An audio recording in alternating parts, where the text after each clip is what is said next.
Para la mayoría de la gente, Las Vegas es una ciudad de diversión hortera donde se tolera el pecado.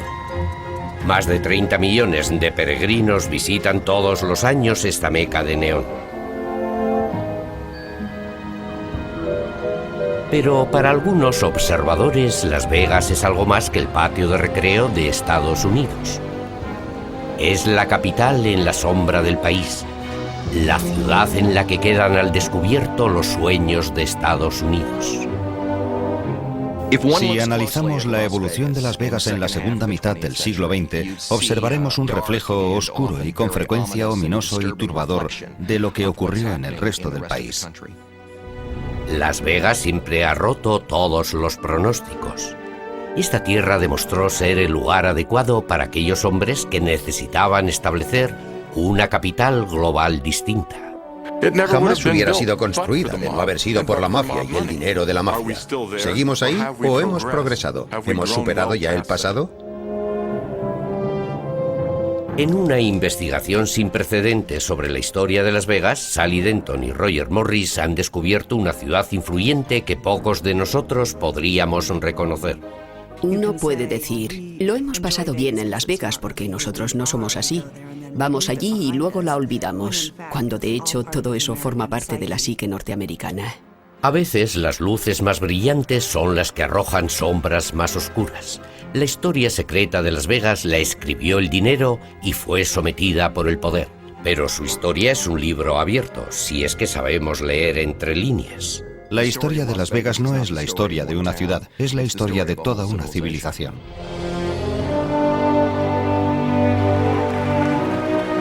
Las Vegas, el dinero y el poder. Durante la mayor parte de su historia, Las Vegas fue un lugar de paso para quienes iban a cualquier otro lugar. Y lo mismo podría decirse de todo el estado de Nevada. Colonos, ganaderos, magnates del ferrocarril y buscadores de oro. Todos vinieron aquí, se llevaron lo que pudieron y se fueron. En esta árida tierra, olvidada por todos, Las Vegas era un poco más que un punto en el mapa. Carecía de actividad comercial como Virginia City. No era una ciudad bonita como Reno y tampoco era un centro de poder político como Carson City. A todos los efectos, Las Vegas no era más que una olvidada estación de paso del ferrocarril de la Union Pacific. Este era el viejo camino español de 1830 y 1840. Estaba lleno de ladrones de caballos. A finales del siglo XIX se produjeron unos asesinatos en los que se vieron involucradas las dos principales familias de la ciudad. Así que cuando la gente piensa en Las Vegas como en una ciudad sin ley, es por algo. Curiosamente, un desafortunado intento de reforma moral generó los medios para sacar a Las Vegas de la oscuridad. La prohibición, que se convirtió en ley nacional en 1919, tuvo el efecto no deseado de proporcionar a los delincuentes enormes recursos financieros y la capacidad de organizarse. El contrabando de licor generaba beneficios cercanos al 80%. Al mismo tiempo, la demanda de licor de otros estados permitió a los criminales algo impensable hasta entonces: llegar a las grandes ciudades del este. Esa gente pudo organizarse, adquirir poder político y convertirse en gente extremadamente violenta para proteger sus intereses. Eso es lo que se consigue cuando se ilegalizan esas cosas. El contrabando de licor ilegal exigía una infraestructura nacional capaz de coordinar la distribución, mediar en las disputas y neutralizar el imperio de la ley.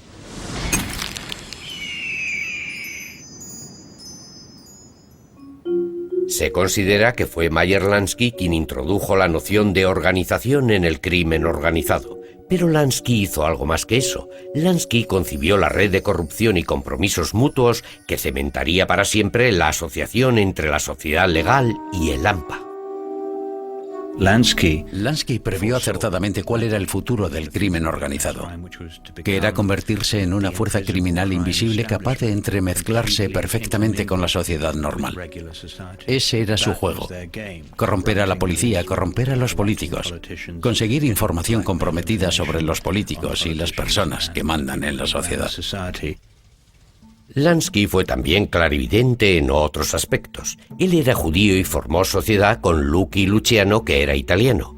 Juntos fueron los primeros en cruzar las tradicionales fronteras étnicas y sociales para crear una coalición criminal. Su organización fue conocida como el Sindicato. Mientras los negocios legales intentaban seguir siendo una organización WASP en la que solo podían participar personas blancas, anglosajonas y protestantes, los dirigentes del crimen organizado eran mucho más inteligentes que eso y buscaron el talento en todos los sectores sociales. La prohibición fue un enorme éxito para el sindicato, pero desgraciadamente para ellos se convirtió en una ley altamente impopular y muy difícil de hacer cumplir. Cuando la prohibición empezó a tambalearse, los líderes del crimen organizado buscaron la forma de sustituir los ingresos que dejarían de percibir cuando el licor volviera a ser legal. Igual que los pioneros y los colonos que llegaron antes que ellos, el sindicato de Lansky buscó su fortuna en el oeste. A diferencia de ellos, los hombres del sindicato no se fueron, sino que se quedaron en Nevada. Tenían una buena razón para hacerlo. Nevada era una árida tierra de nadie en la que dueños ausentes controlaban las minas, los ranchos y los ferrocarriles. El 86% restante del estado era propiedad del gobierno federal. Los hombres con un pasado que ocultar no tenían problemas para desaparecer en el sobrecogedor paisaje de este estado de 283.000 kilómetros cuadrados de superficie, mayor que los estados de Nueva York, Nueva Jersey y Pensilvania juntos, y de apenas 91.000 habitantes. Aquí hay una actitud de hacer y dejar hacer. Mientras no hagas daño a tu vecino, puedes hacer realidad tus sueños. Esa fue una actitud que resultaba, y sigue resultando, muy atractiva para la mayoría de la gente. Nevada se había acostumbrado a visitantes parásitos que llegaban, ganaban dinero y se iban. Nevada era un estado que siempre había sido saqueado por los forasteros, había sido explotado, le habían arrebatado su riqueza. Entró en la depresión mucho antes que el resto de los Estados Unidos. En 1931, Nevada recibió un fuerte estímulo cuando empezó a desarrollarse a las afueras de Las Vegas el mayor proyecto de ingeniería del mundo. El juego había sido considerado tanto legal como ilegal a lo largo de la historia de Nevada. Pero ahora, mientras miles de hombres venían a trabajar a la presa Hoover, el juego se consideró un remedio para la desesperada economía de Nevada. El juego fue legal 1 o 2 semanas después de que empezara la construcción de la presa.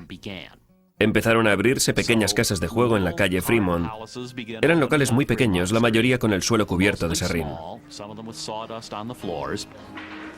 Los obreros tenían que tener un sitio a donde ir cuando salían de trabajar, cuando cobraban el sueldo una vez al mes. El senador Pat McCarran llamó a la legalización del juego el negocio podrido. McCarran había nacido en Nevada y había vivido los ciclos de esplendor y derrota de un estado al que había visto empobrecerse por culpa de ellos. McCarran entendía la necesidad de que existiera algún tipo de empresa permanente, aunque fuera el fáustico intercambio de moralidad civil por vitalidad fiscal. Es una forma de admitir que tu estado no va a encajar en los parámetros de una sociedad industrial y va a convertirse en un lugar al que la gente va a ir a cometer sus pecados, un lugar en el que pueden hacer las cosas que no pueden hacer en casa. McCarran crispó el gesto cuando la legalización del juego fue anunciada como la salvación del estado, pero no dijo nada. A medio continente de distancia, el crimen organizado no perdía detalles de lo que estaba ocurriendo. Desde 1931, los jefes de todo el país habían estado enviando a sus lugartenientes a Las Vegas. Allí establecieron sucursales para que el sindicato pudiera blanquear en secreto los beneficios del contrabando de licor y para que su principal negocio, el juego, pudiera salir de la ilegalidad. Un par de esos tíos hablaron conmigo y me dijeron, verás, en Newport, Kentucky, por ejemplo, cada vez que salíamos a comer teníamos la preocupación de que pudiera entrar alguien por la puerta a detenernos por una u otra cosa. Lo que querían era ser empresarios respetables. Al mismo tiempo, las autoridades fiscales de Nevada que emitían las licencias para los casinos no tardaron en descubrir una desgraciada verdad. No había muchos Boy Scouts con la experiencia necesaria para dirigir con éxito una casa de juegos. Pronto empezaron a repartirse licencias para abrir casinos a hombres con un pasado cuestionable. Hasta el año 1948, cuando el fiscal general dijo que el Estado estaba capacitado para estudiar el pasado de los solicitantes, los reguladores y la Comisión Fiscal de Nevada pensaron que no tenían autoridad para realizar juicios acerca del carácter de una persona. En la mayoría de los casos, pagando tenías tu licencia, y a eso llamaban control estricto. ¿Querían a alguien condenado por homicidio en primer grado? No. Pero si había sido acusado de practicar el juego ilegal en algún estado del este, en Nevada básicamente, tu pizarra volvía a estar limpia. Fortalecidos con unas licencias que les declaraban empresarios legales, los cerebros criminales tenían ya un lugar bajo el sol en el que levantar su imperio clandestino. En Nevada podías crear tus propias oportunidades y asumir las consecuencias. Pocos admitirían entonces que la incipiente cultura de los casinos de Nevada quedaría atrapada en el abrazo de una ética empresarial criminal que conformaría y sostendría Las Vegas durante los siguientes 60 años.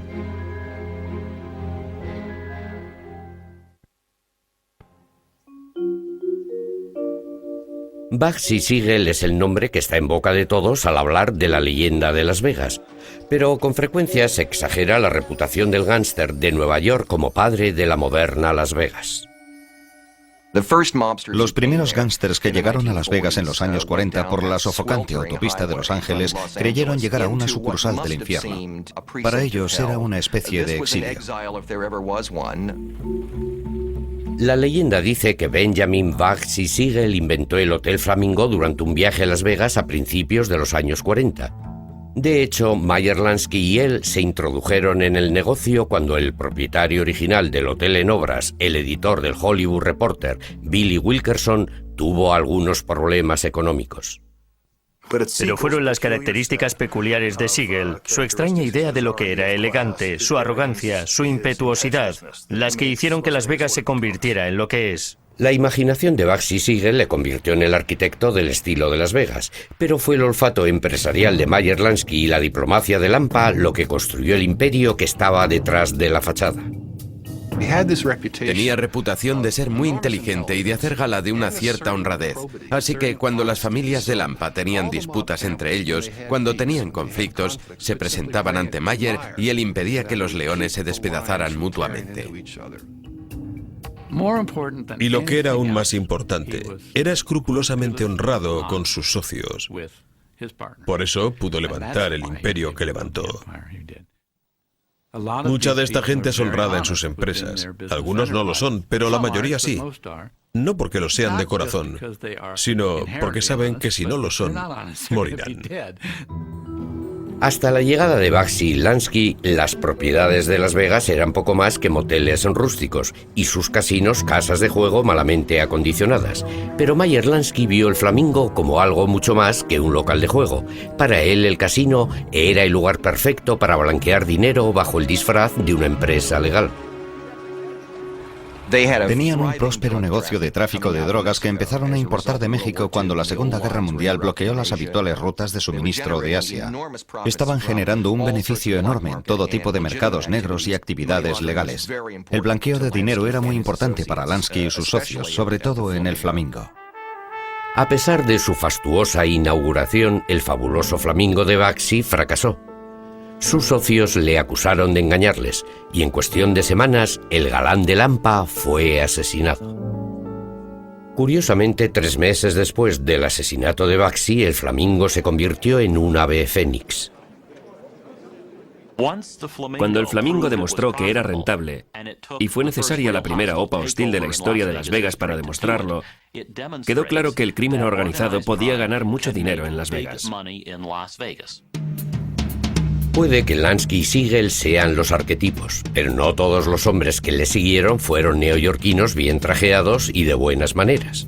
Hubo otros que habían exprimido un zumo más potente que cualquiera de los cócteles que se servían en los casinos. Las influencias son el verdadero combustible de la vida norteamericana. Las influencias lo son todo. Con ellas consigues tratos y favores. Te conceden una consideración especial. A veces se compran, otras se ganan y a veces se toman a la fuerza. En Las Vegas no puedes hacer nada si no tienes influencias.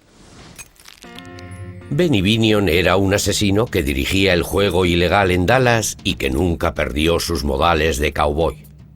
Llega aquí, reúne algo de dinero y construye lo que se convirtió en el Horseshoe de Binion. Y en cierto sentido, Binion se convierte en el abuelito entrañable de Las Vegas, aunque no duda en defender lo suyo por cualquier medio a su alcance, y con frecuencia eso incluye saltarse la ley. Moe Dalitch era un jefe de la mafia de Cleveland que llegó a Las Vegas como matón y acabó convirtiéndose en un pilar de la sociedad.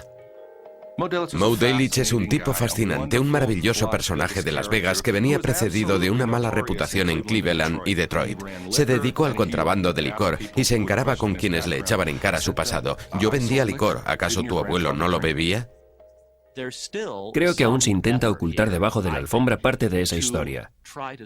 No siempre nos gusta admitir, ni siquiera hoy, que nuestros padres fundadores tenían antecedentes penales. Hank Greenspan no tenía antecedentes penales, sino que soñaba con escribir en un periódico serio. Se trasladó a Las Vegas en 1946 y en vez de construir un casino, creó la mitología de Las Vegas. Durante 40 años, Greenspan controló la percepción pública de Las Vegas y creó la imagen de los hombres que la hicieron realidad. Greenspan ocupa un lugar muy destacado en el panteón de los hombres ilustres de Las Vegas. Extendió la creencia de que ellos eran tan buenos como cualesquiera otros, y eso es algo muy importante para la gente que vivía aquí. También protegió Las Vegas y su reputación, y al hacerlo protegió la vieja guardia de Las Vegas.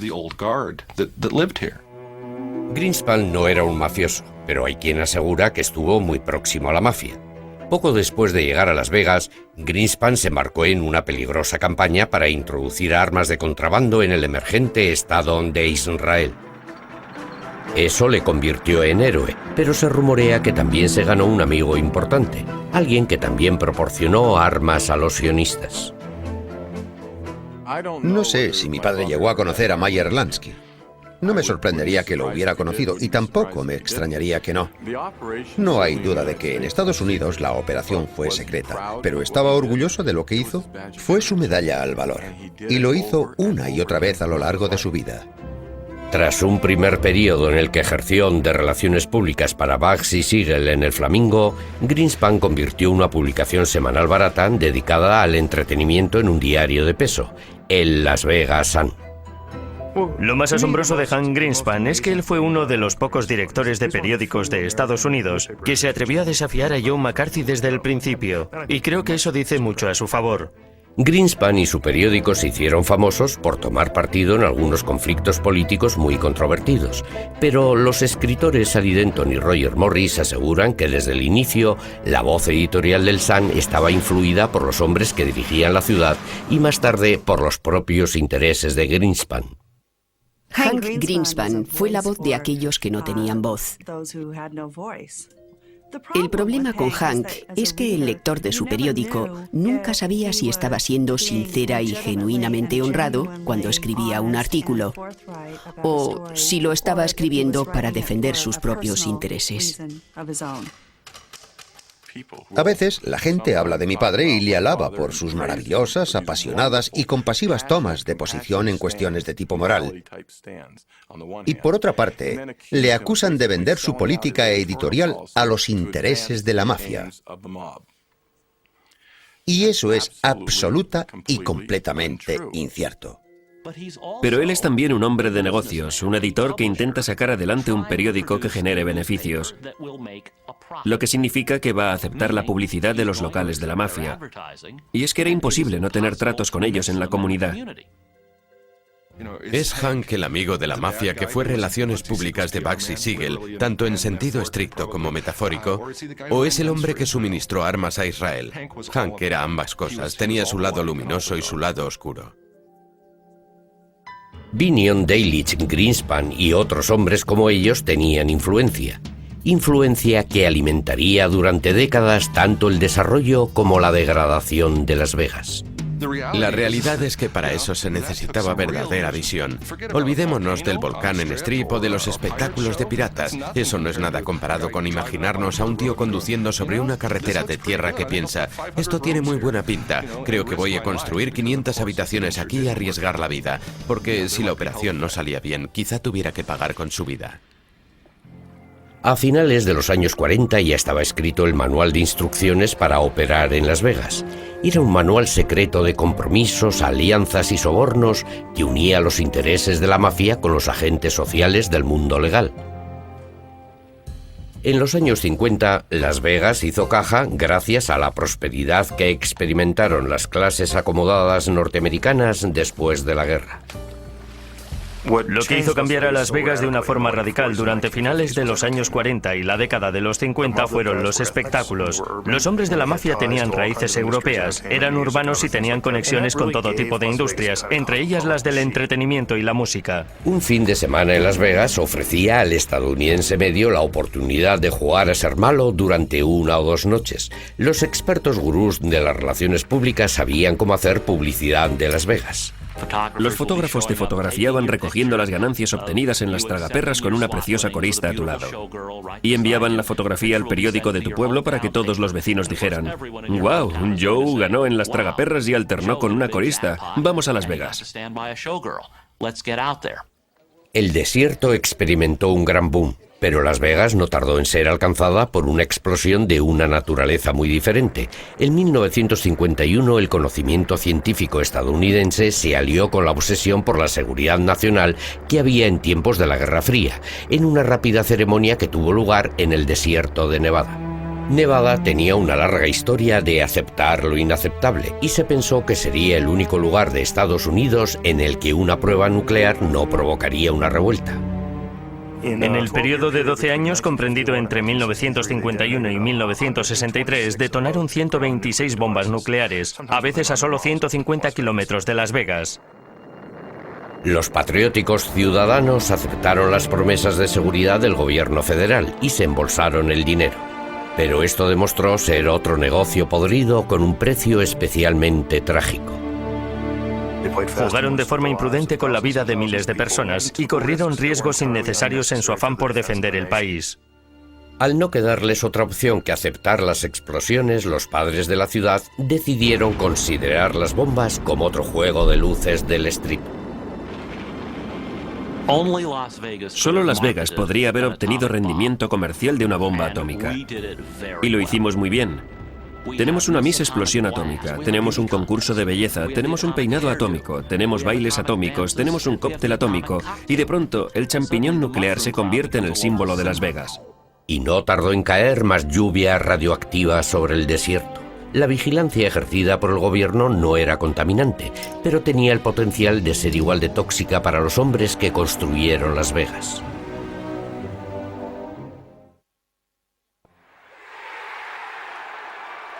Aunque habían derrotado al enemigo en los campos de batalla de la Segunda Guerra Mundial, en 1950 los estadounidenses tenían miedo a una nueva amenaza doméstica.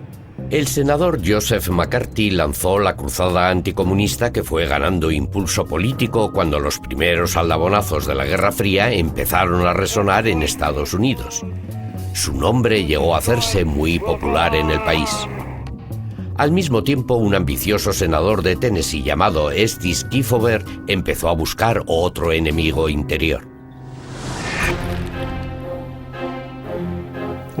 Lo que Kefauver consideraba que era uno de los principales problemas de Estados Unidos en la posguerra era la gran concentración de poder económico en pocas manos. Kefauver creía que eso provocaba una concentración del poder político. En opinión de Kefauver, entre esas manos que lo controlaban todo estaban las palmas engrasadas y los puños cerrados del crimen organizado. La investigación del Senado encabezada por Kefauver fue la primera en señalar con el dedo la influencia cada vez más grande que ejercía la mafia en la vida cotidiana del país.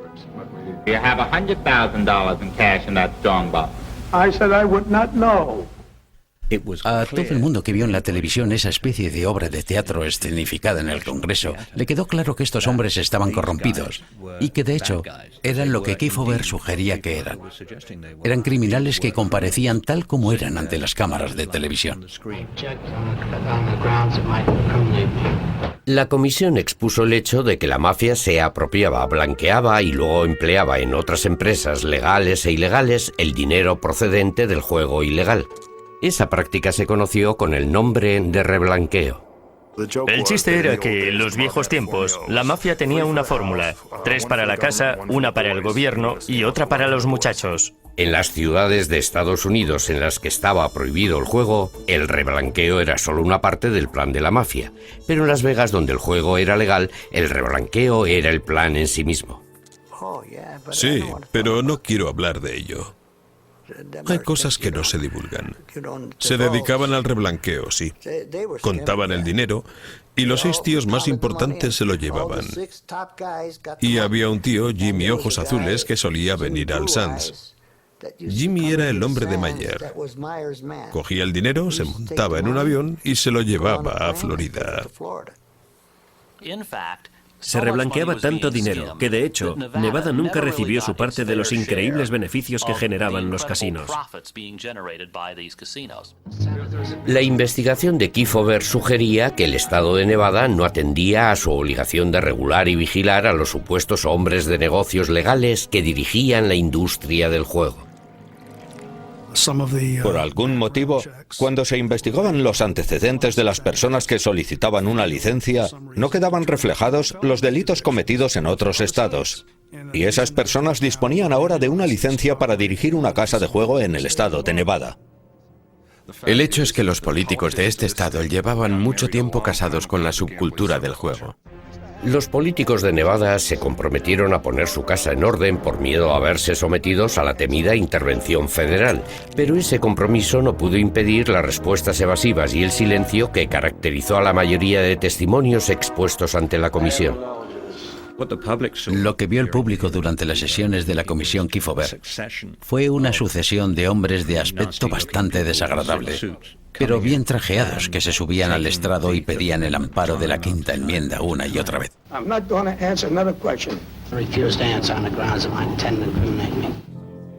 Kefauver no recibió ninguna ayuda del senador por Nevada Pat McCarran, quien luchaba por proteger los intereses económicos de su estado.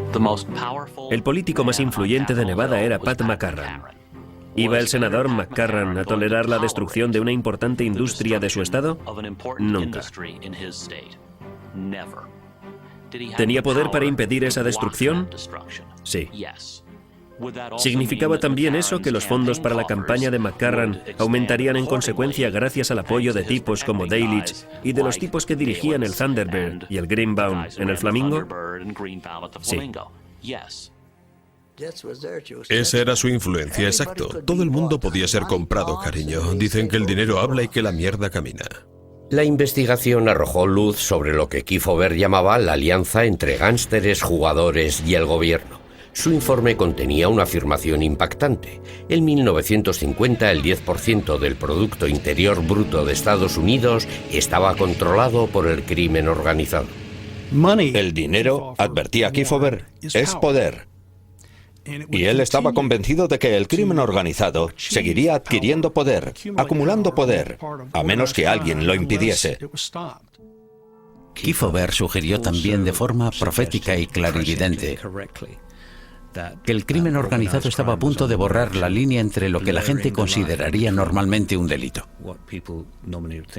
Delito en el sentido más amplio de robar y la estructura de un negocio normal. Kefauver creía haber lanzado una bomba, pero lo que pareció es que había puesto un huevo. A pesar de su llamada a la acción, no se tomó ninguna medida legislativa de importancia basada en su informe. Fue un golpe devastador. Incluso Edgar Hoover, el jefe del FBI, permaneció mudo ante el tema del crimen organizado. Creo que él sabía exactamente lo que estaba pasando, pero sencillamente negaba la existencia del crimen organizado. The gambling problem must be viewed as a phase of the entire crime picture. Y la conclusión que extraje después de trabajar 4 o 5 años en el tema es que Hoover estaba comprometido y presionado por el crimen organizado. Fue probablemente la última vez en la historia de los Estados Unidos en la que pudimos hacer algo para contener esa marea. Fue la última oportunidad. Después de Kefauver se produjo una ofensiva contra el juego en lugares como Hot Springs, Arkansas y Johnstown, Ohio, pero apenas suficiente para que los responsables de esas casas de juego emigraran al único lugar en el que podían trabajar sin tener que vigilar sus espaldas. Hubo un tiempo en el que todas las personas que dirigían los casinos de Las Vegas habían salido de uno de los clubes ilegales de Lansky. Una de las grandes historias de Las Vegas es que es la capital mundial de la segunda oportunidad. Si no lo consigues en otro sitio, puedes conseguirlo aquí. Nunca decían tienes que hacer esto o tienes que hacer lo otro. Entrabas y hacías tu trabajo, mantenías la boca cerrada y solían decir, recuerda, por la boca muere el pez. La primera regla de un casino, la casa gana. Tras esquivar la bala de la comisión Kefauver, el sindicato empezó una campaña de expansión y desarrollo en Las Vegas que no se vería igualada en 3 décadas. Estos tíos son muy ricos. Después de 5 años en Las Vegas, se preguntan de dónde sale todo este dinero. El apetito que sentían los estadounidenses por el juego y todo lo relacionado con él le era mayor que nunca. Y para poder explotar esa demanda se necesitaban unos bolsillos aún más grandes que los del crimen organizado. Todas las grandes ciudades tienen un gran río que las atraviesa, y en Las Vegas ese río es el dinero. Hasta los años 50 era impensable que un negocio legal tuviera tratos con los jefes del juego de Las Vegas. Si querías construir un casino, no podías pedirle dinero al banco. En parte porque se consideraba que un casino era un lugar que fomentaba el vicio. Y lo que es más importante, a un banquero le resultaría muy difícil convencer a un mafioso que estaba construyendo un casino que debía pagar los plazos del préstamo. Fue Walter Cosgriff, un banquero progresista de Utah, quien vio posibilidades donde otros veían peligro. Pensó que el juego era el negocio que estaba experimentando un crecimiento más rápido en el oeste y que su banco debería participar en él. El hombre de negocios mormón Parry Thomas fue enviado a Nevada a abrir y dirigir el Banco de Las Vegas.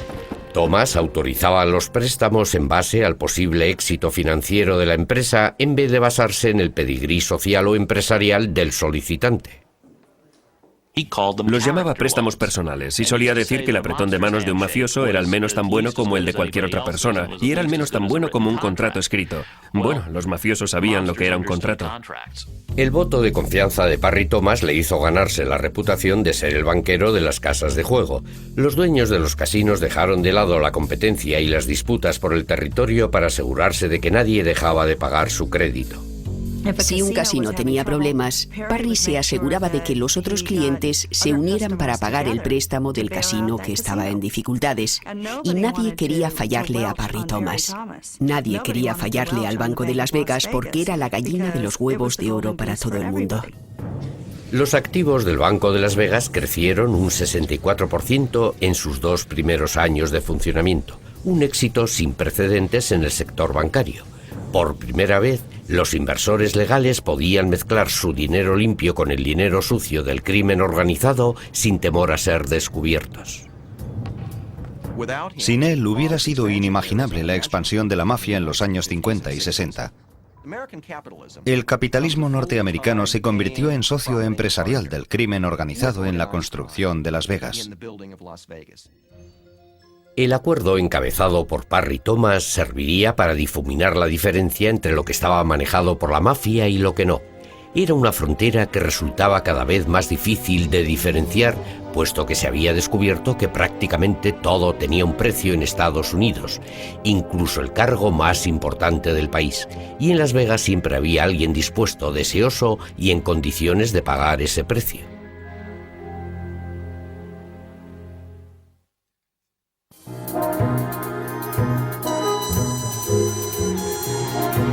Mientras Las Vegas estaba alcanzando su esplendor a mediados de los años 50, Cuba estaba emergiendo como el vértice de un siniestro triángulo de conspiración que unía Washington con La Habana y con las fuerzas del crimen organizado. El puerto de Lansky era La Habana. Llegaba droga de Europa y heroína de México. Se traficaba con armas. También había grandes redes de prostitución. Miles de norteamericanos viajaban a La Habana. El turismo era económicamente muy importante. La Habana era el Las Vegas del Este. Tenía las mismas conexiones en términos de poder político.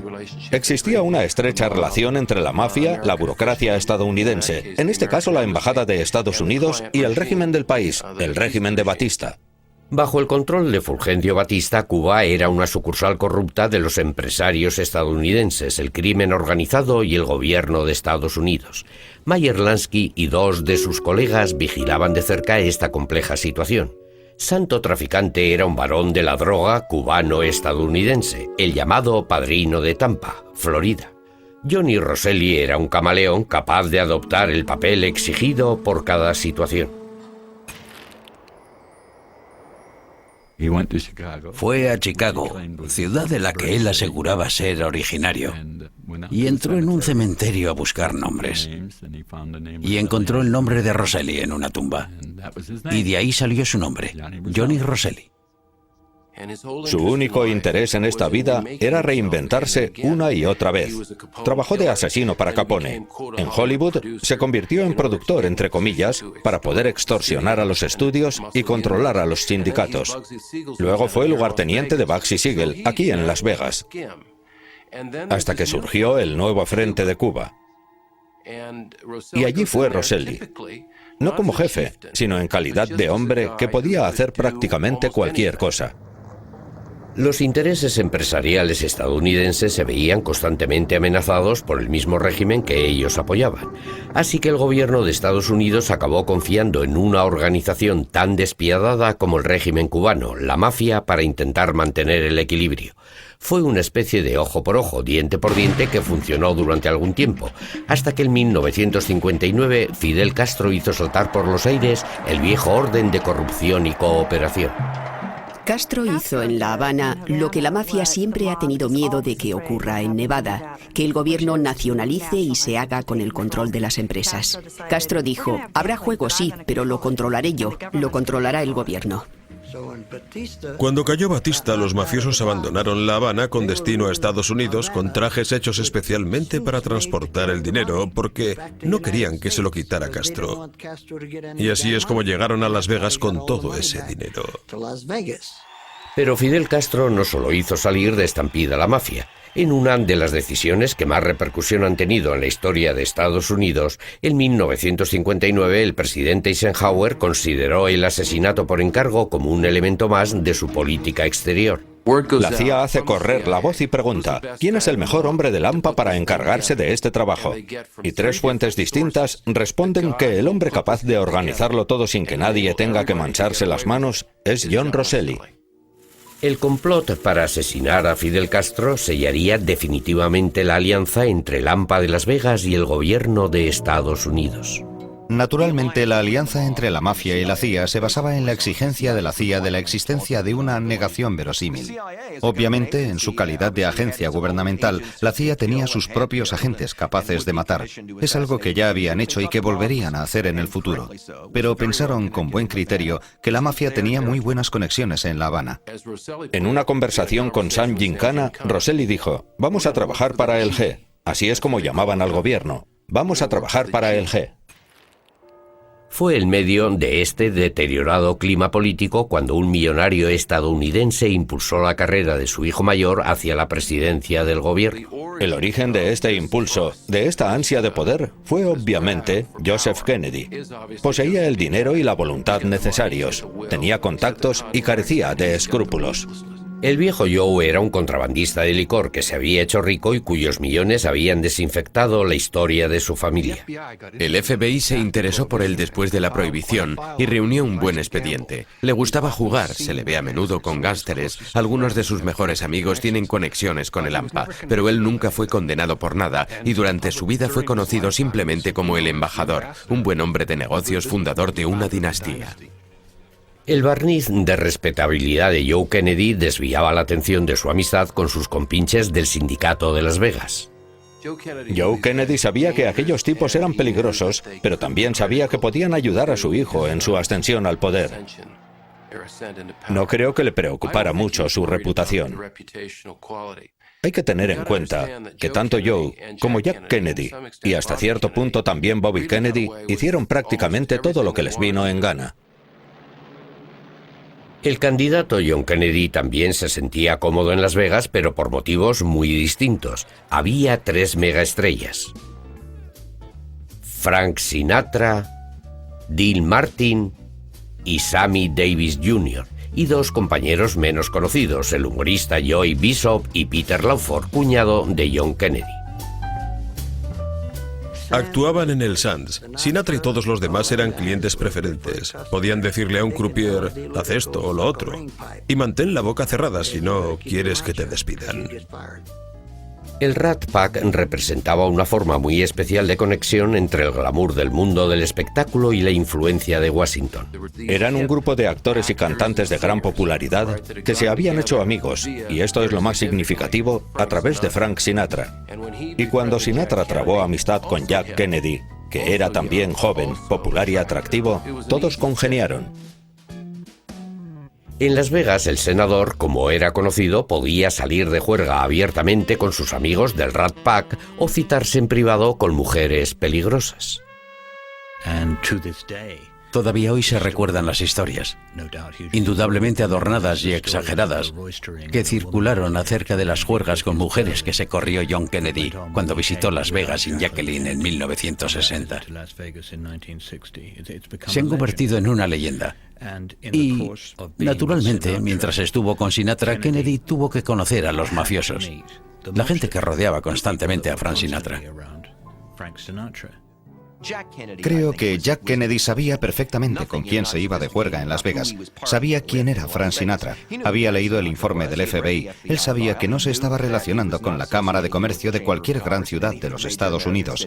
Sabía quién le proporcionaba a aquellas mujeres. Una de aquellas mujeres era una morena despampanante llamada Judy Campbell Exner, que anteriormente había salido con Johnny Roselli, Frank Sinatra y el gángster de Chicago Sam Giancana. La gente ha descrito a Judy Campbell como la amante del presidente Kennedy, lo cual me parece que es concederle una categoría demasiado elevada para lo que probablemente fue ella para el presidente. Campbell era en los años 50 una joven muy atractiva que salía con figuras de dudosa reputación. Era lo que se conocía entonces como una acompañante. Puede que el presidente no inquiriera ni dedicara mucho tiempo a preguntar quién era exactamente Judy, pero tuvo que saber quién se la había presentado. Y creo que había algo emocionante y excitante en el riesgo. Judy mantuvo una relación con Kennedy y anteriormente había salido con Giancana y con Frank Sinatra.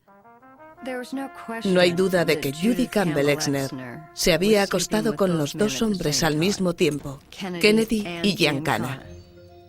Kennedy no pensaba que fuera a pagar ningún precio por lo que estaba haciendo, ni que fueran a pillarle.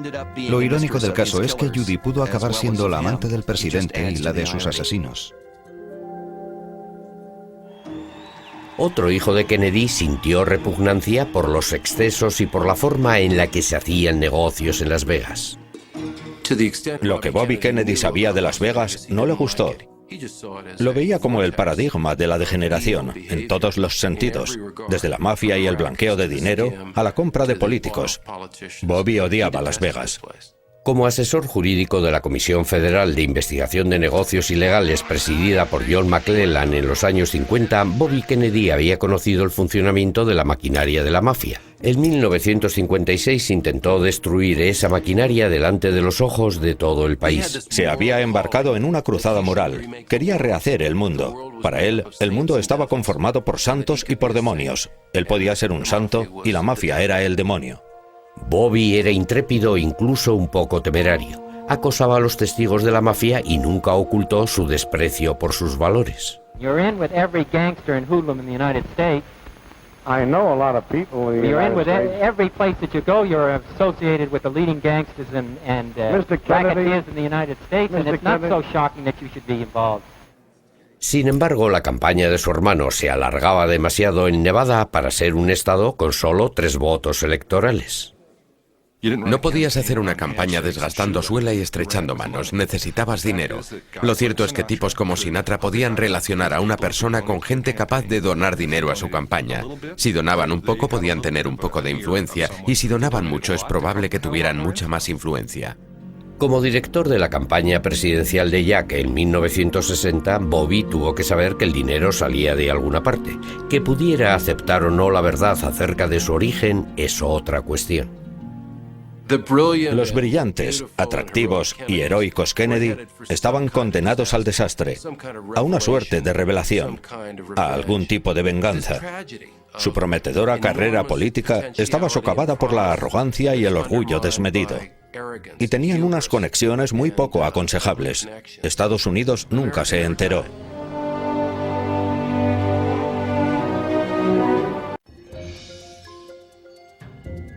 Apenas una década después de establecerse como la capital del crimen organizado de Estados Unidos, Las Vegas se vio emplazada a utilizar su influencia para ejercer el poder en un ámbito que excedía en mucho a su habitual papel como patio de recreo del país. La corrupción política no fue un invento de la campaña presidencial de 1960 que enfrentó a John Kennedy y Richard Nixon. Pero la forma en que la mafia distorsionó la campaña de los candidatos a la presidencia alcanzó cotas insospechadas en una contienda electoral que todo el mundo sabía que iba a estar muy igualada. Había tanto en juego que todos sabían que lo prudente era apostar a más de un caballo. Podías ir a Las Vegas y hacer todo tipo de tratos y llegar a acuerdos con la familia criminal de Nueva York, con la familia de Florida o con la familia de Chicago. Las Vegas era parada obligatoria para quien quisiera entrar en contacto con todos esos elementos. En las elecciones de 1960 tenían influencia tanto en el lado demócrata como en el republicano, pero no puede decirse que a John Kennedy le encumbrara la mafia. No era más que un candidato que iba allí a conseguir dinero, como Richard Nixon. Se ha hablado durante 40 años de los lazos que unieron a John Fitzgerald Kennedy con la mafia. Lo que ha sido menos criticado ha sido la dependencia que tenía Richard Nixon de patrocinadores con relaciones igual de cuestionables. Hubo una conexión entre Nixon y la mafia desde el principio. Y en 1960 Kennedy no era el único que recibía fondos de la mafia. Parece cierto que en 1960 Nixon aceptó una maleta llena de dinero de Carlos Marcello, el jefe de la mafia del sureste del país. Aparte del crimen organizado, entre los patrocinadores de Nixon se encontraba un benefactor secreto de California. Sé a ciencia cierta que antes de ir a Las Vegas, Howard Hughes aportó dinero a la campaña de Nixon. Ya en 1956, Nixon, entonces candidato a la vicepresidencia, había recibido dinero de Howard Hughes. Hughes prestó el equivalente actual de 1.250.000 euros a Don, el hermano de Nixon, para que su hamburguesería superara algunos problemas económicos. Leyendo entre líneas, uno podría llegar a la conclusión de que el dinero no era para Don. Tengamos en cuenta que estamos en periodo electoral, sino para el propio Richard Nixon. Para vergüenza de Nixon, el préstamo salió a la luz pública. El préstamo salió burbujeante a la superficie y estuvo constantemente en los periódicos durante la campaña de 1960 contra John Kennedy. Y pudo ser uno de los factores que influyeron en la ajustada derrota que sufrió Nixon. Aceptar dinero del millonario Howard Hughes, a pesar de que él sabía que perjudicaba su imagen, era casi adictivo para Richard Nixon. Como el dinero sucio fluía en las dos campañas, la maquinaria política de Kennedy tuvo que emplearse a fondo para detener la amenaza de Nixon. Los historiadores opinan que fue una llamada personal de Joe Kennedy a Sam Giancana lo que hizo que la elección presidencial del 8 de noviembre de 1960 fuera considerada la más corrupta del siglo XX. ¿Y quién fue el mediador que organizó la comida en la que se llegó al acuerdo? Johnny Rosselli. Johnny Rosselli es el Zelig de Lampa. Aparece en todos esos momentos históricos. Solo se presentaron los hombres de Chicago, pero a pesar del hecho de que la comida no discurrió nada bien, porque Joe Kennedy se mostró tan brusco y desagradable como de costumbre, Rosselli consiguió que aceptaran entregarle $500,000 en efectivo. Esa cantidad no era importante para los Kennedy. Lo que fue importante fue la intervención de la mafia en las sedes de los sindicatos y en los colegios electorales. Lo que añadía un poco más de fuerza al acuerdo era el hecho de que John Kennedy visitó Las Vegas, visitó Chicago y confraternizó con la mafia.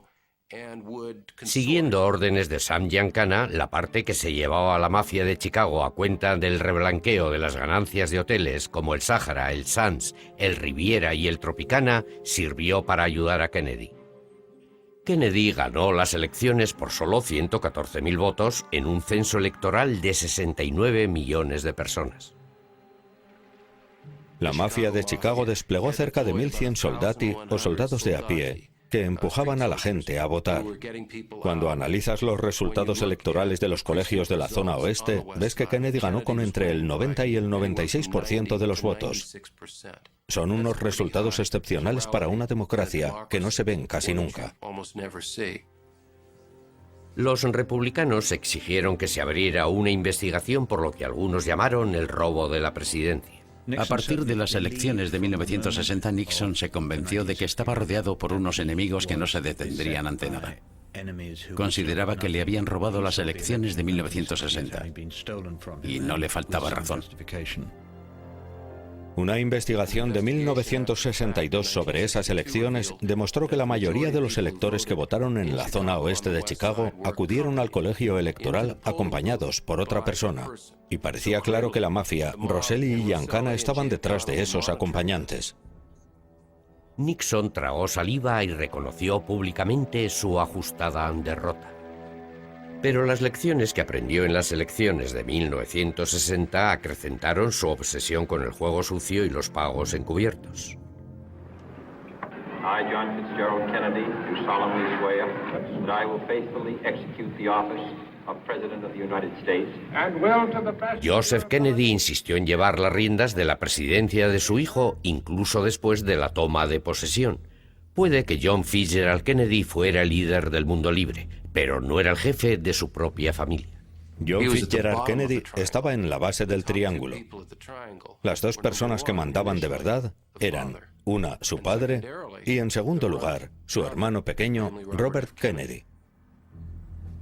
El embajador no tardó en cursar otra orden a su hijo presidente. Debía nombrar a su hermano Bobby fiscal general del Estado. Hubo algo edípico en la insistencia de Joe Kennedy para que Bobby Kennedy se convirtiera en fiscal general de Estados Unidos. Edípico en el sentido de que era algo tan contradictorio que debería haberlo visto, pero no lo vio. Por un lado, tenemos un presidente que se había relacionado con la mafia, que probablemente había mantenido relaciones sexuales con mujeres de la mafia y que había llegado a acuerdos con esta para ganar las elecciones. Y por otra, vemos como su hermano Bobby Kennedy es nombrado fiscal general y se dedica desde el primer momento, y durante toda la presidencia de su hermano, a perseguir a la mafia con la decidida intención de acabar con el crimen organizado. El padre debió darse cuenta de que aquella era una combinación explosiva. Pero era un Kennedy, y los Kennedy están por encima del bien y del mal, o eso creían ellos. Los historiadores no se ponen de acuerdo sobre si la orden de Joe Kennedy fue el intento de un obseso del control de manipular el Departamento de Justicia o una muestra de la benevolencia que siente un padre ante un trabajo bien hecho. Personalmente creo que puede que Joe lo viera como una oportunidad, no para ascender a otro hijo a las altas esferas de la política, sino como una oportunidad para perseguir a sus enemigos. Persiguió a todas las personas relacionadas con el Partido Republicano, pero no tocó a Sam Giancana ni a Meyer Lansky. No tocó a los miembros del crimen organizado de Nueva York que apoyaban al Partido Demócrata. Persiguió a Carlos Marcello e hizo que fuera deportado. Marcello había apoyado al Partido Republicano desde el principio. Persiguió a Santo Traficante Jr. en Florida y persiguió a Jimmy Hoffa. Los jefes del crimen organizado establecidos en Las Vegas sabían que tenían que mantener una coalición nacional si querían sobrevivir. Estos titanes de Lampa habían esperado que su apoyo les proporcionara inmunidad para todo el sindicato, no solo a quienes habían apoyado a los demócratas. En la jerga del juego, los Kennedy se habían negado a pagar su deuda. En las grabaciones del FBI se pueden oír a los mafiosos quejándose una y otra vez delante de los micrófonos ocultos. ¿Por qué los Kennedy han roto el acuerdo? ¿Por qué nos están haciendo esto? Hasta que llegó el momento de la estrategia, dirigida de nuevo por nuestro amigo Rosselli a través de Sinatra.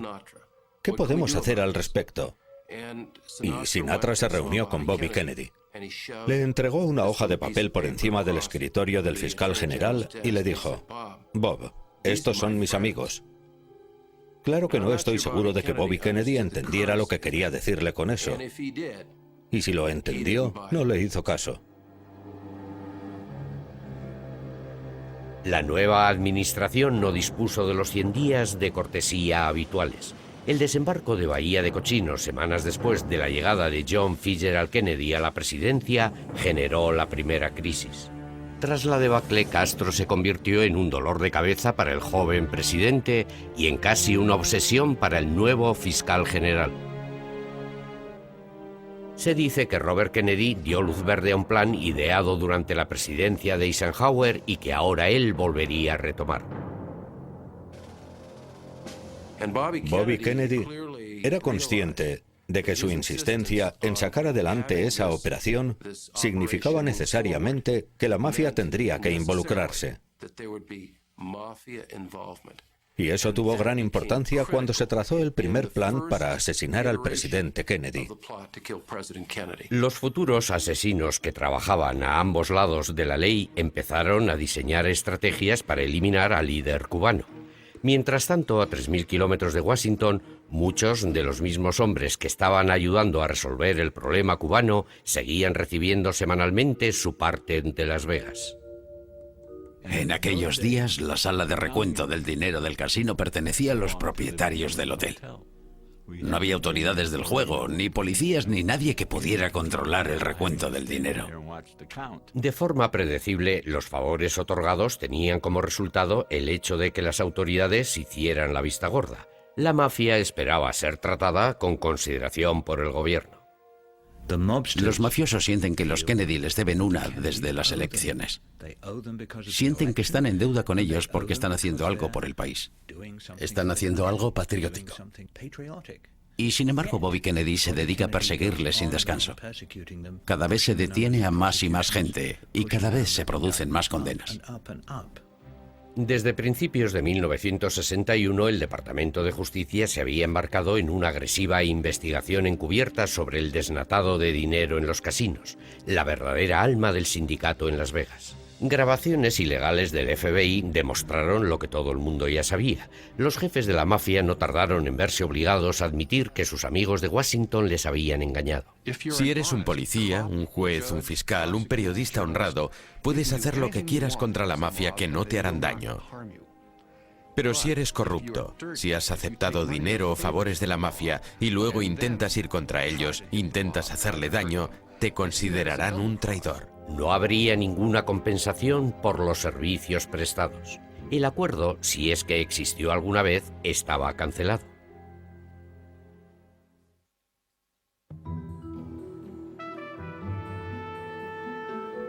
En 1960 en Las Vegas se mezclaban con asombrosa naturalidad el AMPA y la legalidad.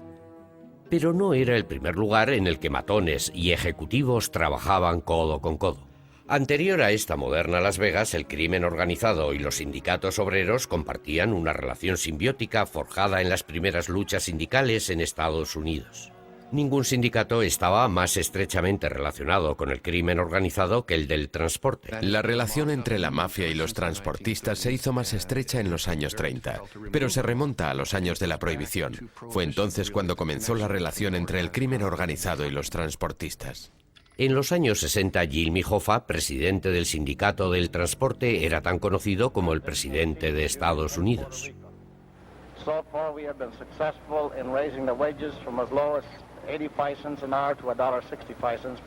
Hoffa estaba en el ojo público desde las investigaciones de McClellan de mediados de los años 50. Los leales hermanos del sindicato lo consideraban invencible. Se trata de un hombre muy duro, muy ambicioso.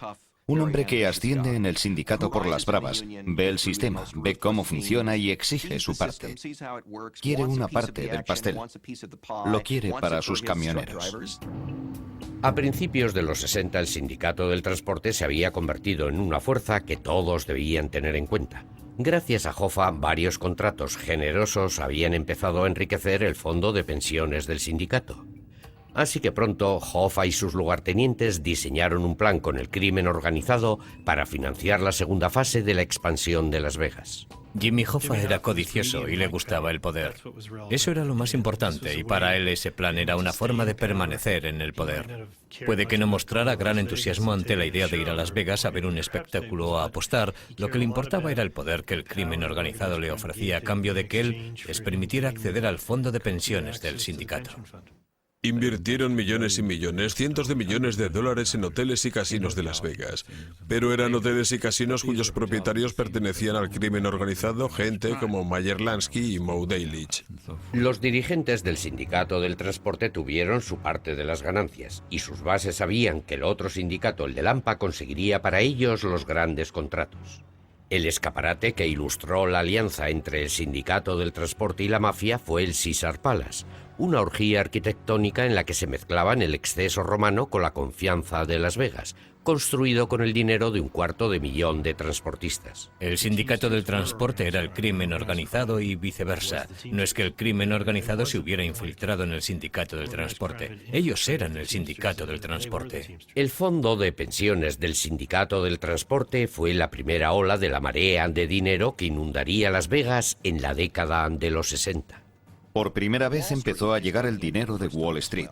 Morgan Guaranty y Lehman Brothers realizaron fuertes inversiones y también las universidades de Princeton y Harvard desviaron parte de sus fondos hacia Las Vegas.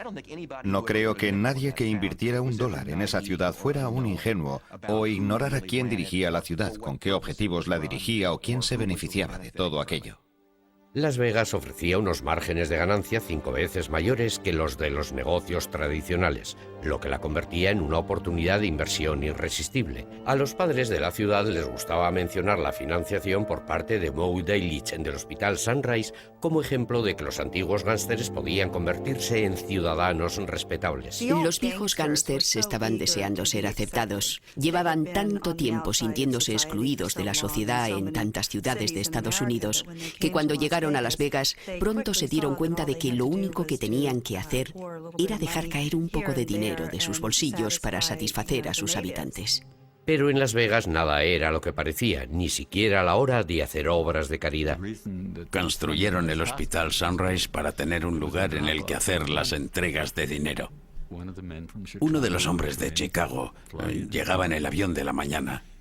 Sufría un infarto gravísimo en el Hotel Desert Inn y le llevaban al hospital en ambulancia. Le curaban y le daban una maleta nueva. Al día siguiente cogía el primer avión. Esa fue la razón original. Siempre tenían una razón para hacer todo lo que hacían. El juego era un negocio tan grande como el deporte profesional, pero solo una pequeña fracción de los ingresos que generaba llegaba a las arcas de Nevada. El reblanqueo, el pago de deudas, los sobornos y la corrupción se llevaban el resto. Se calculó que por cada $1 declarado el crimen organizado se llevaba al menos 2 más. De todos los piratas que han explotado y saqueado Nevada, los jefes de la industria del juego han sido con mucho los que más éxito han tenido y los peores. Si hubieran pagado los impuestos correspondientes y no digamos si las autoridades hubieran expulsado a los matones, Nevada se hubiese convertido en un estado modelo.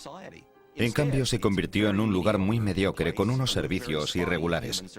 La sociedad de Nevada siempre ha sido bastante disfuncional, siempre ha tenido altos índices de suicidio, divorcio, alcoholismo y drogadicción. Y es el estado en que está enclavada la industria más rentable de los Estados Unidos.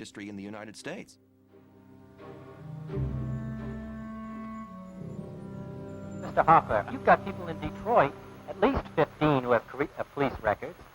You've got Joey Glimko in Chicago. I say you're not tough enough to get rid of these people then. Jimmy Hoffa y Robert Kennedy se enfrentaron en una sala de congreso mucho antes de que el sindicato del transporte se convirtiera en el santo patrón de Las Vegas. Robert Kennedy no había podido acusar a Hoffa de mantener relaciones con el crimen organizado durante las sesiones de la comisión McClellan en 1956, pero ahora disponía de una segunda oportunidad. Cuando yo le conocí, y yo le conocí en el Departamento de Justicia, el principal objetivo de Robert Kennedy como fiscal general del Estado era luchar contra el crimen organizado. Y en particular quería acabar con la infiltración del crimen organizado en los sindicatos de trabajadores, y más en concreto contra Jimmy Hoffa y el sindicato del transporte. En 1961, Robert Kennedy creó un grupo operativo que trabajaba con agentes del FBI e inspectores de Hacienda en las salas de juego y de recuento de los casinos de Las Vegas para detectar e informar del reblanqueo. El número de elementos del crimen organizado detenidos, procesados y condenados se disparó en cuanto fue nombrado fiscal general. Obligó al FBI, finalmente obligó a Edgar Hoover a reconocer que la mafia existía. y que había que hacer algo al respecto. Los sospechosos habituales no tardaron en comprobar que su negocio se resentía. El Consejo de Control del Juego de Nevada quedó en mal lugar porque todo parecía indicar que durante mucho tiempo había existido colusión entre el Consejo de Control del Juego y la industria del juego. Para 1963, el Departamento de Justicia había formulado casi 1000 acusaciones. El crimen organizado se convirtió en la principal obsesión nacional para la administración de Kennedy. Pero todo eso pasó a un segundo plano el 22 de noviembre de 1963.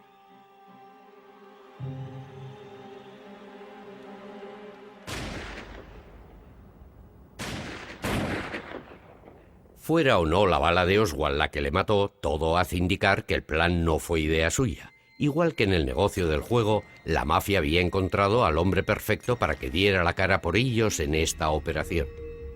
Lee Harvey Oswald era un simpatizante de la Revolución Cubana, mentalmente inestable, que podía ser enviado a Dallas sin que planteara demasiadas preguntas. Si le cogían, existía un plan B que permitiría que nadie supiera lo que había ocurrido de verdad. Y probablemente eso es lo que le comunicó, si es que tuvo que hacerlo, John Rosselli a Jack Ruby el 1 de octubre de 1963. Unas 7 semanas antes del asesinato, uno de los jefes de la mafia de Estados Unidos se reunió con el propietario de un par de clubes nocturnos de Dallas. Se reunió con él en 2 ocasiones en secreto en un par de moteles del sur de Miami. Y pocas horas después del magnicidio de Kennedy, Jack Ruby asesinó al magnicida antes de que pudiera hablar.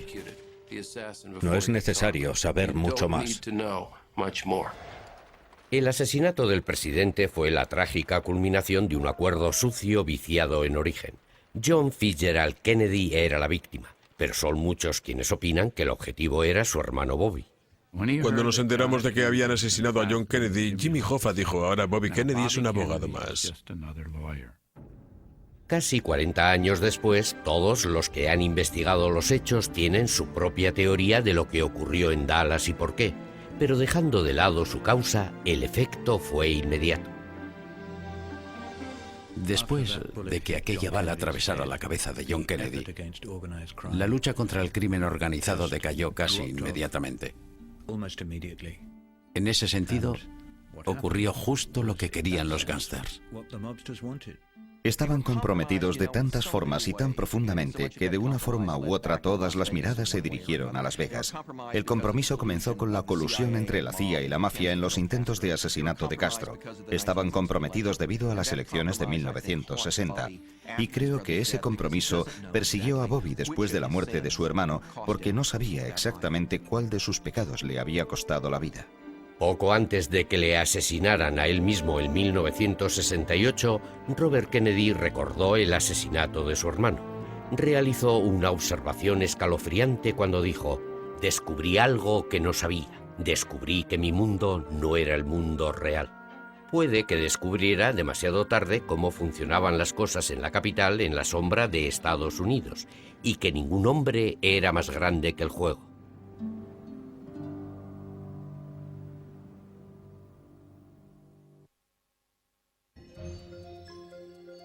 Aunque el asesinato del presidente en 1963 consiguió aplacar incluso la furia persecutoria de Bobby Kennedy contra la mafia, la información que su grupo operativo sacó a la luz era objeto de todo tipo de comentarios. Varios casinos estaban siendo investigados. En el Frontier había infiltrados elementos criminales de Detroit. El Stardust estaba siendo investigado por el reblanqueo. También investigaban a Moe Daylich y a otros jefes. Incluso el FBI se estaba viendo obligado a regañadientes a vigilar Las Vegas. Grant Sawyer era un gobernador demócrata de Nevada que llevaba 2 legislaturas en el poder y quería conseguir un tercer mandato, pero perdió el apoyo de la base de poder de Las Vegas cuando admitió públicamente que los reguladores de la industria del juego no estaban haciendo su trabajo. Irónicamente, al mismo tiempo que Grant Sawyer estaba buscando la forma de regular el juego y separar de él a los elementos indeseables, la mafia estaba buscando a otro político a quien entregarle el poder, y ese político sería Paul Laxalt. Paul Laxalt había nacido en Nevada en una familia dedicada a la cría de ovejas. A pesar de crecer en un entorno tradicional, Laxalt era consciente de la importancia que tenía el juego en la economía del estado. Con el tiempo llegó a entender el significado de las relaciones que impulsaban la prosperidad de esa industria. No consideró que fuera un problema la existencia de acuerdos ocultos, ni pensó que fuera un negocio podrido para el Estado. Aceptó el status quo como salvación, como algo de lo que se podía estar orgulloso. En 1966, Laxalt fue elegido gobernador, auspiciado por los de siempre. Corrió el rumor de que Laxalt pudo haber recibido hasta $200.000 de parte de Delitzsch y su grupo para financiar su campaña. Cuando le preguntaron al respecto, Laxalt respondió que rechazar una contribución de Delitzsch sería como si un político de Detroit rechazara una contribución de General Motors. Laxalt afirmó que la mejor forma para reducir la influencia del crimen organizado en el juego era levantar la prohibición de que las corporaciones pudieran ser propietarias de los casinos, una ley vigente desde la legalización del juego en 1931. El objetivo declarado de la ley de juego y sociedades era atraer capitales inversores que limpiaran el strip, pero contenía una laguna jurídica tan grande como un océano. Antes de esa ley, si una corporación quería invertir en Nevada, todos sus accionistas tenían que contar con licencia de juego. Si eras accionista de una corporación multinacional y aunque solo poseyeras una acción, tenías que contar con una licencia. Gracias a la nueva ley, solo los principales ejecutivos necesitaban esa licencia. Irónicamente, en vez de conseguir hacer transparente la estructura de poder de los casinos, la nueva ley proporcionó velos de legalidad que permitían permanecer ocultos al Estado a todos aquellos socios que pudieran considerarse indeseables. ¿Podían algunos de aquellos ejecutivos acabar convirtiéndose en hombres de paja de la mafia? Sí, eso fue lo que ocurrió. Pero la ley de juego y sociedades consiguió el objetivo para la que fue promulgada, aunque le costó algún tiempo conseguirlo. El reino de Las Vegas estaba maduro para la llegada de un monarca con un cofre lleno de dinero. Pleno de liquidez tras la venta de Aerolínea Tua, Howard Hughes estaba buscando un imperio que poder conquistar, y lo encontró en Nevada. Howard Hughes fue muy importante porque, independientemente de lo que la gente pensara de él y en general tenía una reputación espléndida, era un hombre íntegro. Nadie podía acusarle de estar envuelto en actividades ilegales. Pero en vez de entrar en la ciudad a lomos de un brioso corcel, este supuesto caballero blanco llegó a Las Vegas atado a una camilla la víspera del Día de Acción de Gracias de 1966. Cuando llegó aquí en 1966, lo que trajeron fue un esqueleto. La sombra de un hombre que era un genio. Más de una década de adicción desenfrenada y psicosis descontrolada habían obligado a este antiguo titán estadounidense a confiar en un hombre que se convertiría en su alter ego. La mano derecha de Hughes era Robert Mayhew, un antiguo experto en operaciones tanto del FBI como de la CIA, en cuya agenda figuraban números secretos de Washington, La Habana, Chicago y Las Vegas. Mayhew había trabado relación con las figuras de Lampa no solo cuando trabajaba para la CIA, sino también cuando trabajó para el FBI, especialmente en Chicago. Y en consecuencia el FBI decidió encargarle una última misión, para la cual tuvo que abandonar la organización de Hughes. Y esa misión era la preparación del asesinato de Fidel Castro. En la mayoría de las ciudades de Estados Unidos se consideraría poco ortodoxo que un agente secreto del gobierno fuera el representante empresarial de un multimillonario recluido. En Las Vegas, la ciudad de los hombres de paja, nadie se extrañó lo más mínimo. Creo que la conexión continuada en Las Vegas entre los servicios de inteligencia estadounidenses y el crimen organizado se explica sencillamente por el hecho de que comparten la misma forma de operar. Todas son organizaciones que dependen del secreto. Son organizaciones que ejercen su poder sin rendir cuentas a nadie. No siguen las reglas normales que el resto de la sociedad intenta al menos seguir. A sugerencia de Hank Grispan, editor de Las Vegas Sun, y Johnny Rosselli, hombre para todo el sindicato, Mayhew instaló a Hughes y su séquito en el Desert Inn, el hotel de Moe Delitzsch. Aquel fue un arreglo a todas luces extraño, incluso para Las Vegas. Se trata de un hombre que tiene al mundo a sus pies, por decirlo así. Tiene $1.000 millones en una época en la que $1.000 millones significaban algo. Y se pone a vivir en una suite de hotel de 3 habitaciones, con las ventanas pintadas de negro. Sorprendentemente, Robert Mayhew nunca conoció al multimillonario chiflado que ladraba sus órdenes desde el último piso del Desert Inn. A pesar de su locura, Hughes comprendió instintivamente el potencial que tenía Las Vegas para convertirse en una gran ciudad.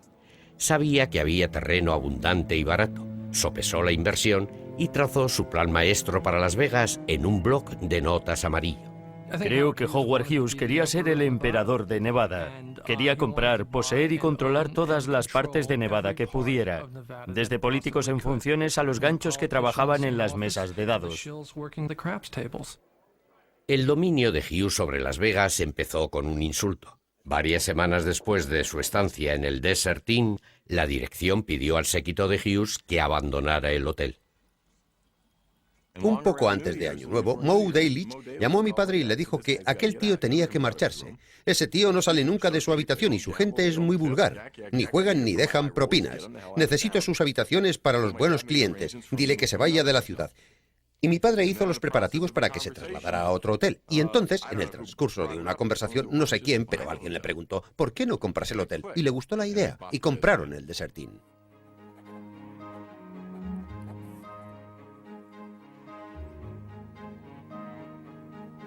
Hank Greenspan anunció en su periódico que el multimillonario era el hombre que expulsaría la mafia. Empleó su influencia para que la Comisión de Juego de Nevada relajara sus reglas para concederle una licencia a Hughes. La Comisión del Juego exigía siempre que el solicitante presentara una fotografía suya, que firmara la solicitud y que se presentara ante la comisión. Hughes no hizo nada de eso. Es cierto que no cumplió los pasos habituales para solicitar una licencia, pero Hughes era un hombre tan conocido y sus antecedentes eran tan sólidos y tan buenos que supongo que consideraron que no era necesario. Cuando Hughes empezó a comprar los hoteles y casinos de la ciudad, los padres fundadores vieron la oportunidad de excluir sus nombres de las licencias de los casinos para sacudirse a los investigadores. Hughes expulsó a los propietarios de los casinos a golpe de talonario. Le compró el Desert Inn a Daylich, compró el Sands y el grupo de Nueva York que lo poseía tuvo que irse. Compró el Frontier que pertenecía a un grupo de Detroit.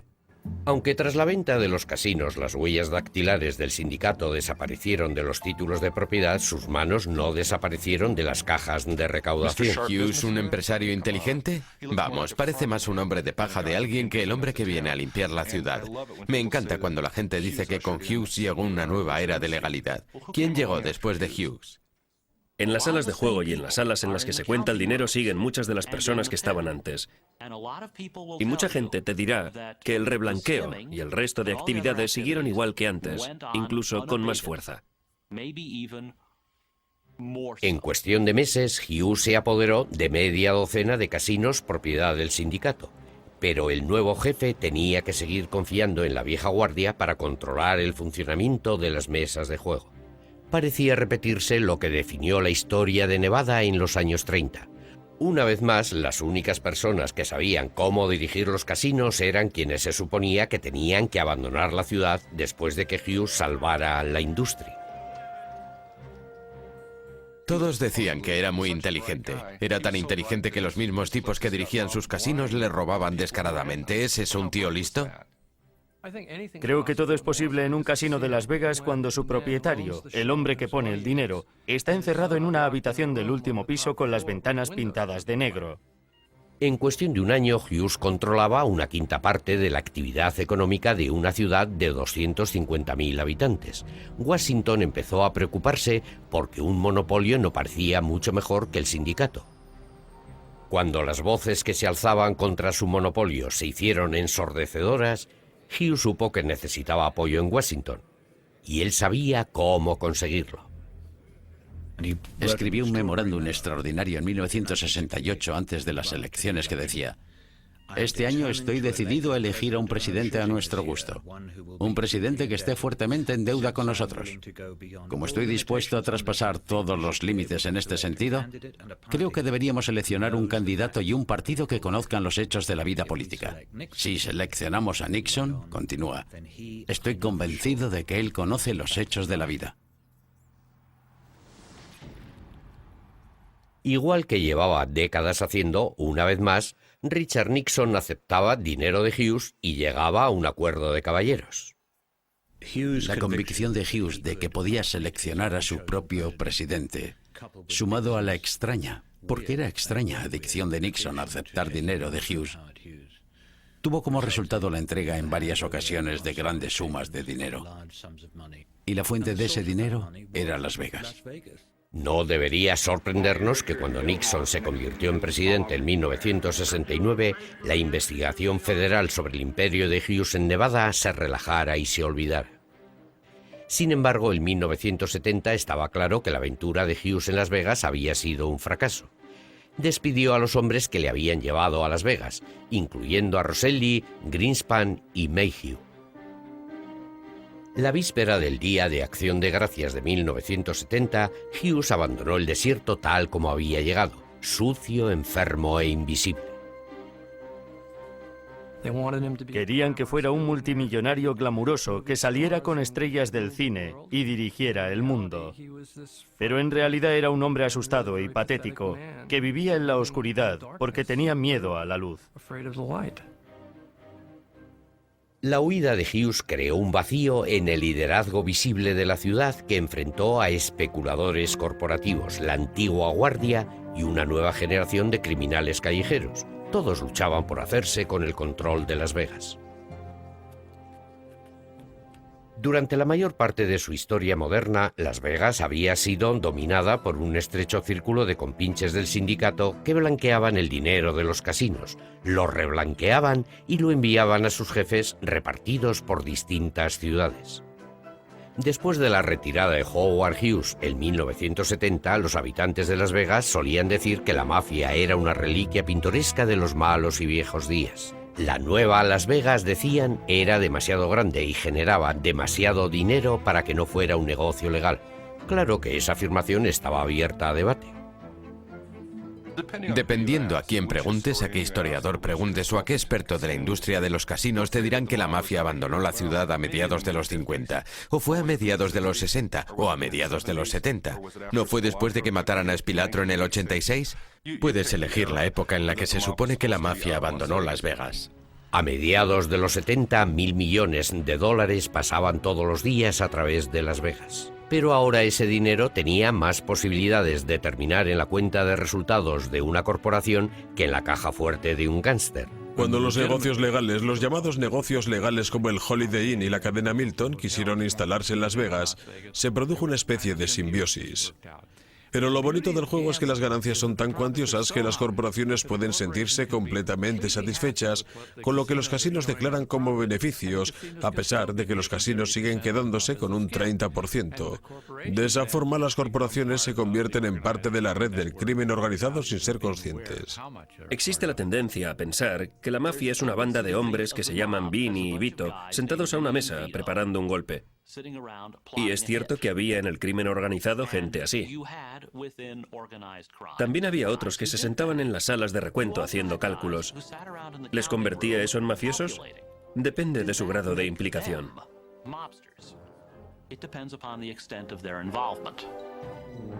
En los años 30, los arquitectos del crimen organizado construyeron un imperio ilegal difuminando la línea de separación entre los buenos y los malos. 4 décadas después de que la mafia se instalara en el desierto, la filosofía de la inconstancia y la poca fiabilidad de Las Vegas había dejado de ser un aberrante fenómeno local. Su ética se convertiría en una parte integral de cualquier historia de éxito en Estados Unidos.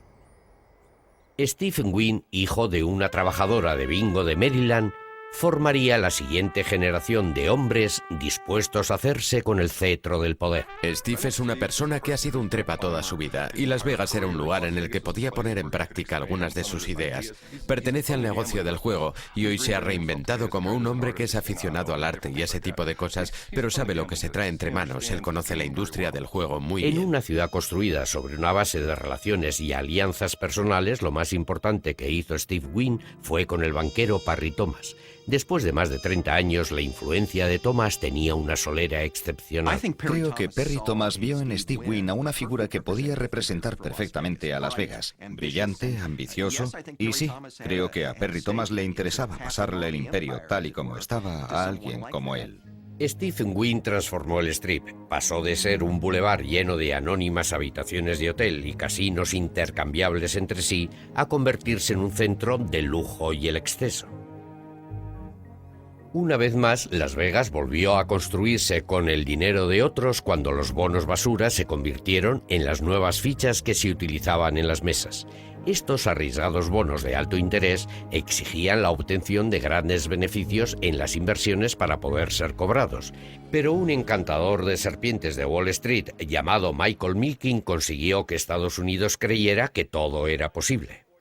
Los bonos basura no son nuevos, no los inventó Michael Milken, pero él los hizo girar a 78 revoluciones por minuto. Mostraba tanto dinamismo que podía cerrar un acuerdo tras otro y casi al mismo tiempo. Y Wynn se aprovechó de esa relación. Y con la creación de Mirage impulsó el nacimiento de una nueva era de la construcción gracias a la influencia de Michael Milken y la era de los bonos basura. De hecho, muchos casinos de Las Vegas, no solo los de Steve Wynn, se beneficiaron del boom de los bonos basura. En los años 80 fueron cayendo todos los viejos casinos de la mafia uno a uno. El Sands, el Dunes, el Aladdin. El simbolismo era fácil de entender. Los fantasmas de Baggsy, Lansky y Daylicht desaparecerían entre sus ruinas para ser reemplazados por una tierra de fantasía para adultos dirigida por empresarios sonrientes y plagada de impresionados turistas. Pero la iluminación de 1 millón de bombillas no podía hacer desaparecer las sombras que seguían oscureciendo Las Vegas. Mientras Steve Wynn preparaba la reinvención del Strip en 1980, Joe Jablonski se preparaba para tomar posesión como director de la oficina del FBI en Las Vegas. Me llamó el director William Wester. Me dijo que no estaban contentos con los resultados de Las Vegas y que habían pensado que quizá yo podría mejorar el rendimiento de los agentes. 4 décadas de presencia del FBI no habían conseguido acabar con la corrupción y el crimen organizado que seguían formando parte del panorama de Las Vegas. Aquello era obvio para Jablonski, aunque otros prefirieran cerrar los ojos. Cuando un agente trabaja en Las Vegas durante un cierto número de años, tiende a adaptarse y quizás no ve ciertos hechos de la gente. Cosas que podrían considerarse ilegales en otras partes, pero que forman parte de la cultura de esa ciudad. Jablonski actuó contra los ejemplos más claros de actividad criminal en la ciudad. Las Vegas, para un buen agente que quisiera hacer su trabajo, ofrecía una variedad asombrosa de casos y situaciones delictivas. En otras palabras, nunca se habían visto tan acosados como entonces, y por eso mi actuación destacó más. La oficina del FBI de Las Vegas persiguió a un juez federal corrupto, investigó la vieja práctica del reblanqueo, desarticuló una banda de ladrones de joyas y sacó a relucir la corrupción política. Pero en vez de sentirse satisfechos, los padres de Las Vegas guardaron silencio. Uno hubiera pensado que se apresurarían a decir: «Wow, nosotros apoyamos que quieran desarticular el crimen organizado. Queremos que nos libren de este estigma». Pero no les oí abrir la boca. En 1981, las fuerzas vivas de la ciudad y del Estado acusaron a Jablonski de excederse en sus atribuciones. Paul Laxalt, ahora senador por Nevada, pidió al Departamento de Justicia que destituyera o trasladara al agente especial que dirigía la oficina del FBI de Las Vegas. Las Vegas Sun, el periódico de Hank Greenspan, publicó que Jablonski estaba en nómina de la mafia. Te conviertes en un paria, y eso es lo que me ocurrió a mí. Era casi como estar en un país del tercer mundo, que se rigiera por sus propias reglas. El Departamento de Justicia resistió la presión constante de los políticos de Nevada. Yablonsky se mantuvo en su puesto hasta alcanzar la edad de jubilación, después de estar 4 años en Las Vegas. Su sustituto estuvo en el cargo durante 2 años y luego aceptó un empleo como director de seguridad de un casino. Hay algunas historias que desafían cualquier corrección por muchos capítulos que se escriban. Más de 50 años después de la inauguración del Flamingo, Las Vegas ha superado las aspiraciones incluso de los hombres que la inventaron. Creo que si aquellos hombres volvieran y vieran en lo que se ha convertido Las Vegas, se quedarían de una pieza. Jamás hubieran soñado con construir algo así. Es una ciudad mucho más grande y mucho más próspera, y genera mucho más dinero del que hubieran podido soñar. La ciudad ha pasado de los sombríos márgenes de la respetabilidad a convertirse en el centro de un universo cultural y económico que rivaliza con Wall Street y cautiva a las masas. No creo que Las Vegas sea un forúnculo en el trasero de la sociedad estadounidense. Creo que Las Vegas es sencillamente una declaración abierta acerca de lo que está ocurriendo en todos los niveles de la sociedad estadounidense.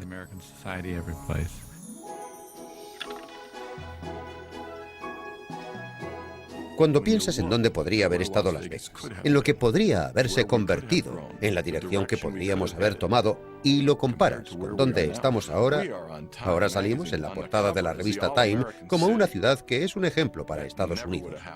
Eso nunca hubiera ocurrido en el año 1980, en el 70, 60 o en el 50.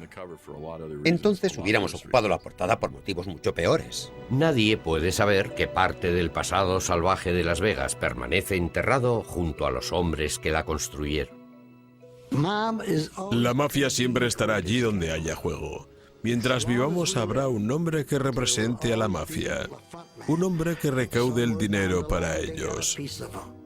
Pero parece algo más que una coincidencia que durante los últimos 60 años, siempre que unos hombres influyentes, buenos o malos, necesitaban un lugar de encuentro para conspirar o para ocultarse, se dirigían a la ciudad del desierto. La idea de que ya no hay chanchullos en Las Vegas va en contra de la historia. Sería bonito pensar que todos hemos crecido, que estamos más cerca de Mickey Mouse que de Mickey Cohen, pero lo cierto es que la historia nos dice lo contrario. Creo que en muchos sentidos Las Vegas es la capital en la sombra de los Estados Unidos y creo que deberíamos tomarnos esas palabras muy en serio. La ética de Las Vegas se ha convertido en la ética del país. Analizar de cerca Las Vegas es entendernos a nosotros mismos. La historia de esta ciudad es muy diferente a la de cualquier otra que haya conocido el mundo.